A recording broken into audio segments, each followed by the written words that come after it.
You took your pill last night, the same one you have taken for months, maybe years. You woke up this morning, made your coffee, and for one terrifying moment, you could not remember the name of your neighbor, the one you have known for 11 years. You laughed it off, blamed bad sleep. But that moment was not aging. It was not stress.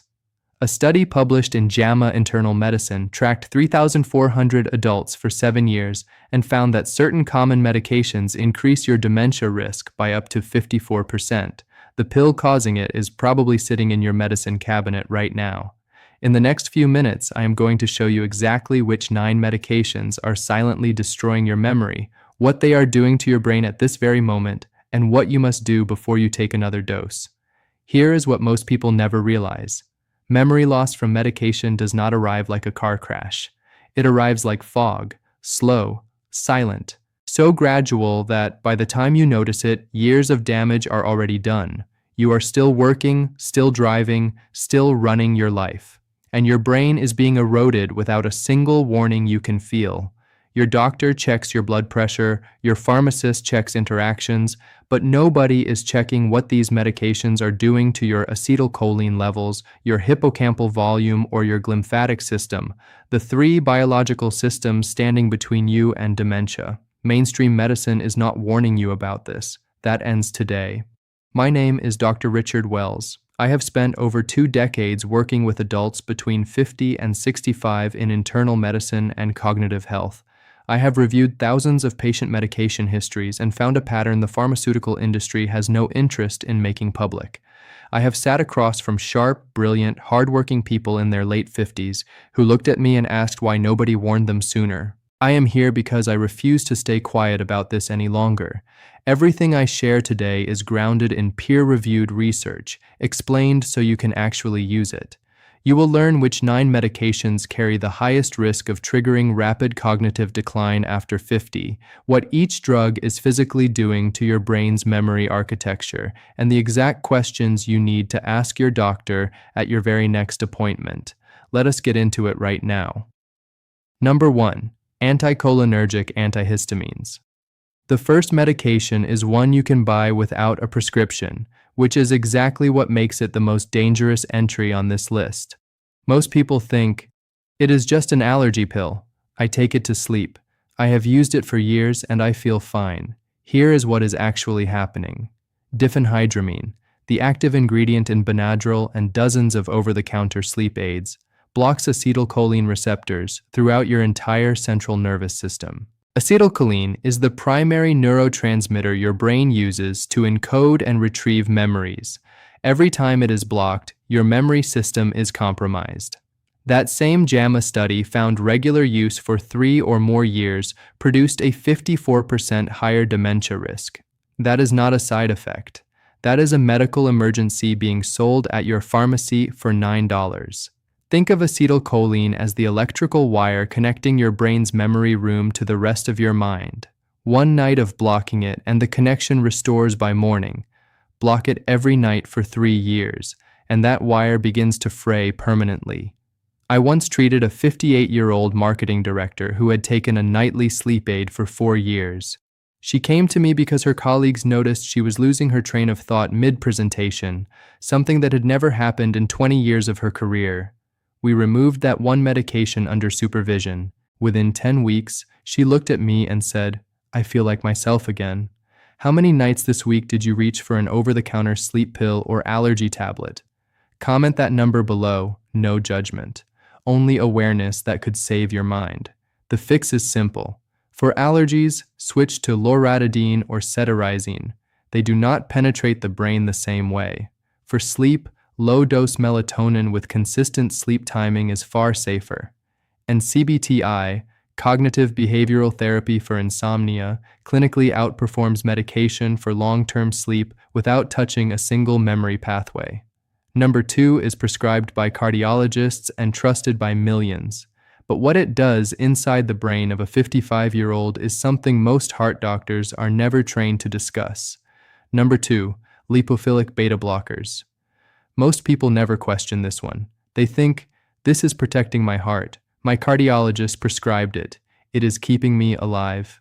Fat-soluble beta blockers, propranolol and metoprolol, cross the blood-brain barrier easily. Inside the brain, they interfere with norepinephrine, the neurotransmitter critical for attention, processing speed, and long-term memory consolidation. Research in the British Journal of Clinical Pharmacology found long-term use produced measurable reductions in verbal memory and cognitive processing speed, changes that begin subtly and accelerate with every passing year. A 61-year-old accountant told me that numbers, the thing he had built his entire career around, were beginning to blur in his mind 5 months after starting propranolol. A supervised switch to atenolol, a hydrophilic beta blocker that does not penetrate the brain the same way, produced clear cognitive recovery within 2 months. Do you know right now whether your beta blocker is lipophilic or hydrophilic? If you cannot answer that, comment "I don't know" below. That single piece of information could change your neurological future. The fix is simple. Ask your doctor one question. Is my beta blocker lipophilic or hydrophilic? Hydrophilic alternatives protect your heart equally well with dramatically lower brain penetration risk. Number 3 will disturb you because it is prescribed for a problem that has nothing to do with the brain, and yet it reaches directly into your memory center through a pathway almost no prescribing physician ever explains. Number 3, bladder control medications. Most people think, this is for my bladder. It has nothing to do with memory. That assumption is costing people their minds. Anti-muscarinic medications, oxybutynin, tolterodine, sulfasenacin, block muscarinic receptors to reduce bladder spasms. But these receptors exist densely throughout the brain's memory and attention regions. A 2015 JAMA internal medicine study identified oxybutynin as among the highest risk medications for long-term dementia in older adults, higher than drugs prescribed directly for neurological conditions. I once treated a 62-year-old woman whose family was already preparing for an Alzheimer's diagnosis. When we traced 4 years of oxybutynin use and transitioned her to mirabegron, a bladder medication using a completely different receptor pathway, her cognitive scores improved significantly within 3 months. She did not have Alzheimer's, she was being medicated into dementia. How many years have you or someone close to you been on a bladder control medication? Comment below. This conversation is long overdue. The fix is simple. Ask your doctor about mirabegron. It manages bladder control without anticholinergic brain burden. Pelvic floor physical therapy is also clinically proven and carries 0 neurological risk. Number 4 is prescribed with compassion. For pain, for calm, for relief. But for adults over 50, what it does to memory architecture over time is something the prescription pad never warns you about. Number 4. Benzodiazepines. Most people think, I only take it when things get bad. It steadies me. I have used it carefully for years. Benzodiazepines, diazepam, lorazepam, alprazolam, clonazepam, suppress glutamate activity over time. Glutamate governs synaptic plasticity, your brain's ability to form, strengthen, and preserve neural connections. A landmark British Medical Journal study found long-term benzodiazepine use in adults over 55 was associated with an 84% increased Alzheimer's risk. 84%. For a drug prescribed to reduce suffering. A 57-year-old patient had been on lorazepam for 9 years after a brutal divorce. His children described a father who had become mentally slow and emotionally absent. A supervised 8-month taper was not easy, but 14 months after completing it, he called my office to say he had just received a promotion. His mind had come back. Have you been taking a benzodiazepine for more than 6 months? Comment yes or no below. That answer matters more than you know. The fix is simple. Never stop abruptly. Withdrawal can be dangerous. A slow physician-supervised taper is the only safe path. SSRIs, buspirone, and structured mindfulness programs manage anxiety effectively at a fraction of the long-term cognitive cost. Number 5 is swallowed by tens of millions every morning with breakfast, and the link between it and accelerating memory loss has been buried in research that never makes the news. Number 5, proton pump inhibitors. Most people think, this protects my esophagus. My reflux is controlled. My doctor said long-term use is fine. PPIs, omeprazole, pantoprazole, lansoprazole, suppress gastric acid so completely that your stomach loses the ability to absorb vitamin B12 from food. B12 is the essential raw material for myelin, the protective sheath surrounding every nerve fiber in your brain. Without it, nerve signals slow, weaken, and eventually fail. Research in JAMA Neurology found a statistically significant association between long-term PPI use and dementia risk, and B12 deficiency, left untreated, causes neurological damage that in many cases cannot be reversed. I treated a 54-year-old teacher on omeprazole for 8 years. His B12 was critically low, a test his prescribing physician had never ordered. 8 years of silent deficiency for a condition a simple annual blood test would have caught. When did your doctor last test your B12? If you have been on a PPI for more than 1 year and cannot answer that, comment "never tested" right now. The fix is simple. Request a serum B12 test immediately. Supplement with methylcobalamin, the most bioavailable form for adults over 50. Ask your doctor whether your full PPI dose is still necessary or whether an H2 blocker can manage your reflux with less neurological risk. Number 6 is taken by millions of working adults, specifically to feel sharp and functional the next day. The brutal irony is that it may be doing the exact opposite. Number 6. Z-drug sleep medications. Most people think, my doctor switched me to this because it is safer than benzos. It is modern. It is fine. Zolpidem, Zaleplon, Esopiclone, sold as Ambien and Lunesta, suppress slow-wave sleep, the deepest stage where your brain activates the glymphatic system. This is the cellular waste clearance process that flushes amyloid beta proteins from neural tissue overnight. Amyloid beta accumulation is the defining pathology of Alzheimer's disease. Research in Frontiers in Aging Neuroscience confirmed that chronic suppression of slow-wave sleep significantly accelerates amyloid accumulation in the aging brain. Your brain has a cleaning crew that only works during deep sleep. Z-drugs send that crew home early every single night. The biological trash accumulates undisturbed for years until the damage becomes a diagnosis. How many nights per week are you dependent on a prescription sleep medication? Comment that number honestly below. The fix is simple. Work with your physician on a gradual taper. Build biological conditions for deep sleep, consistent wake time, bedroom temperature between 65 and 68 degrees, complete darkness. CBTI consistently outperforms medication in clinical trials for sustained insomnia resolution. Number 7 will genuinely shock you, because it is prescribed to protect one of the most vital organs in your body, and the cognitive risk it carries is something even many cardiologists have never been trained to discuss. Number 7. Lipophilic statins. Most people think, statins protect my arteries. They are the most studied drugs in history. My doctor has never mentioned memory. The brain is the single most cholesterol-rich organ in the human body.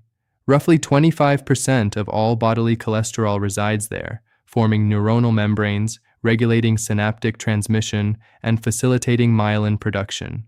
Lipophilic statins, simvastatin, lovastatin, atorvastatin, cross the blood-brain barrier and reduce cholesterol synthesis inside the brain itself. The FDA updated statin safety labeling in 2012 to include formal warnings about memory loss and cognitive impairment following a pattern of patient reports that could no longer be ignored. A 63-year-old executive experienced sudden dramatic decline in verbal fluency within 3 months of starting a high-dose lipophilic statin. A supervised switch to rosuvastatin, hydrophilic, significantly lower brain penetration, resolved his cognitive complaints within 8 weeks while maintaining full cardiovascular protection. If you have noticed memory fog or slowed thinking since starting a statin, comment statin fog below. You are not imagining it. The fix is simple. Ask your doctor whether your statin is lipophilic or hydrophilic. Rosuvastatin and pravastatin are effective hydrophilic alternatives. Never stop without medical guidance, but never stop asking questions about your brain either.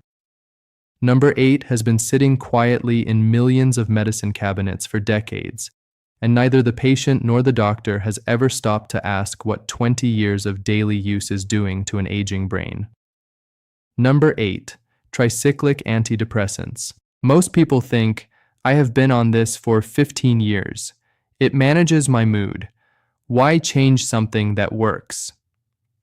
Tricyclics, amitriptyline, nortriptyline, doxepin, carry some of the highest anticholinergic burdens of any medication in clinical use. Research and therapeutic advances in drug safety found that high cumulative anticholinergic exposure from antidepressants was significantly associated with dementia in adults over 65. The longer the use, the greater the accumulated neurological cost. This is not theoretical. This is compounding damage, silently building every single day. A 64-year-old woman had been on amitriptyline since her late 40s. Her family brought her to me fearing Alzheimer's. A supervised transition to a modern SSRI with virtually zero anticholinergic activity produced significant cognitive improvement over 9 months. Her daughter called to tell me her mother had started reading novels again, something she had quietly abandoned 3 years earlier without knowing why. Have you been on an older antidepressant for 5 or more years without a medication review? Comment the number of years below. The fix is simple. Request a medication review using the Anticholinergic Cognitive Burden Scale. Modern SSRIs and SNRIs produce equivalent mood outcomes with a fraction of the cognitive risk. And now, the 9th and final medication. It is prescribed for some of the most painful conditions adults face, and the way it attacks your memory center is direct, measurable, and in severe cases, irreversible. Number 9. Corticosteroids. Most people think, I only take it for flare-ups. Short courses are harmless. Reducing inflammation protects the brain. Corticosteroids, prednisone, dexamethasone, methylprednisolone trigger a powerful cortisol surge inside the brain. The hippocampus, your brain's primary memory structure, is extraordinarily sensitive to cortisol. Sustained high cortisol causes measurable hippocampal atrophy, actual documentable shrinkage of your memory center. Research published in Neurology found that chronically elevated cortisol produced significantly greater hippocampal volume loss and memory decline. Every repeated course contributes to that accumulating atrophy. I treated a 59-year-old man with 12 years of autoimmune arthritis managed through repeated corticosteroid courses.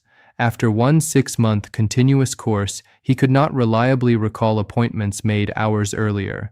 A transition to a steroid-sparing biologic regimen worked out with his rheumatologist produced substantial memory recovery over 14 months. If you have taken corticosteroids repeatedly over recent years, comment the condition they were prescribed for below. The fix is simple. Ask your specialist about steroid-sparing alternatives. Biologics and disease-modifying agents manage many inflammatory conditions with dramatically lower cortisol burden on the brain. Always ask for the lowest effective dose and the shortest effective duration. Today you learned about 9 medications carrying real, documented cognitive risk for adults over 50. Anticholinergic antihistamines, blocking your primary memory chemical. Lipophilic beta blockers, slowing cognitive processing from inside the blood-brain barrier.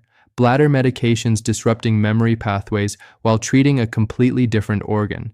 Benzodiazepines degrading your brain's capacity to preserve neural connections. PPIs starving your nervous system of the B12 it needs to stay functional. Z drugs shutting down your brain's overnight cleaning system. Lipophilic statins reducing the cholesterol your neurons depend on. Tricyclic antidepressants compounding silent anticholinergic damage for decades. And corticosteroids shrinking your hippocampus with every repeated course. If you have been taking one or more of these for years, it is not too late. The human body has a capacity for recovery that genuinely humbles me after all my years in medicine. The brain is not finished fighting for you, and you should not be finished fighting for it either. Think about what cognitive clarity actually feels like. Walking into a room and knowing exactly why you came. Finishing your sentence without hunting for the word. remembering names, dates, conversations, without effort, without fear, without that quiet dread that something is slipping away. That is what this is really about. Not just avoiding a diagnosis, but your independence, your confidence, your full presence in the life you have spent 50 years building. I want to hear from you. Was there a medication on this list that you are currently taking? One that nobody ever warned you could affect your memory? Leave your answer in the comments. I read every single one, and I mean that. Subscribe to this channel. Every week, I share honest, research-backed health information for adults between 50 and 65, the conversations the medical system rarely has time to deliver. If this helped you, hit the like button right now so more people find this before the damage becomes irreversible. Write, "Protect my mind" in the comments. Your commitment may be the moment someone else finally decides to ask their doctor the right question. Share this with someone you love. A partner, a colleague, a friend. You may never fully know whose life you protect by doing so. This is Dr. Richard Wells. Take care of your mind. Everything you are, every memory, every relationship, every version of yourself you have ever loved lives inside it.